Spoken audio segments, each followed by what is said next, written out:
Describe the transformations of f of x to g of x, then graph the functions. So f of x is e to the x power, g of x is e to the negative 2x power. So the negative sign change in the exponent means you have a horizontal or y-axis reflection.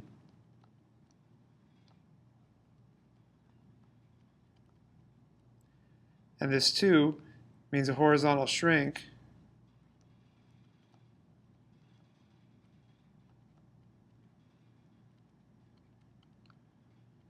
by 1/2.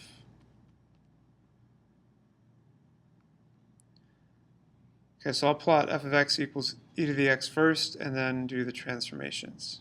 So I'm going to do a function table. Inputs of -1, 0, and 1. If you input -1 into e of the x, you get f of -1 equals e to the -1, and that's about 1/3. So I'm going to put 0.3 roughly. And then f of 0 equals e to the 0, which is 1, so that's a 1 there. And then f of 1 is e to the 1, which is e, or about 2.8. So those are the base values I'm going to use for my exponential growth. And for f of x, we have a horizontal asymptote of y equals 0. So -1 is going to be about 0.3, 0 is 1, about right there for 1, e.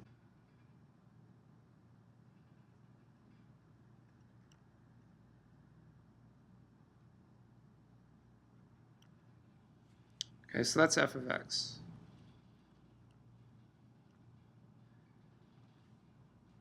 Now g of x is going to have two transformations applied. The first one I'll do is a reflection through the y-axis. So I'm going to just reflect the points. And then it's going to curve up this way.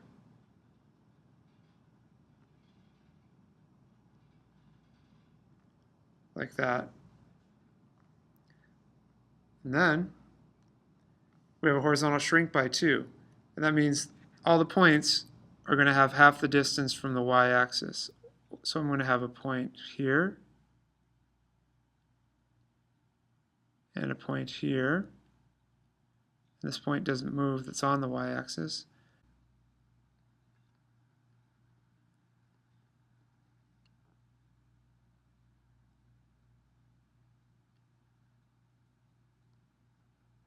It's going to be something like that. So the g of x is the black curve.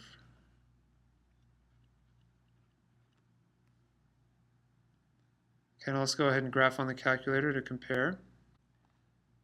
So y1 is e to the x power, and y2 is e to the negative 2x power. Let's take a look. There's e to the x, looks good.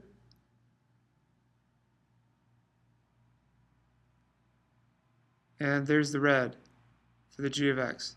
And notice that the g of x function is much closer to the y-axis, just like I had plotted it. So that's your horizontal shrink by 2.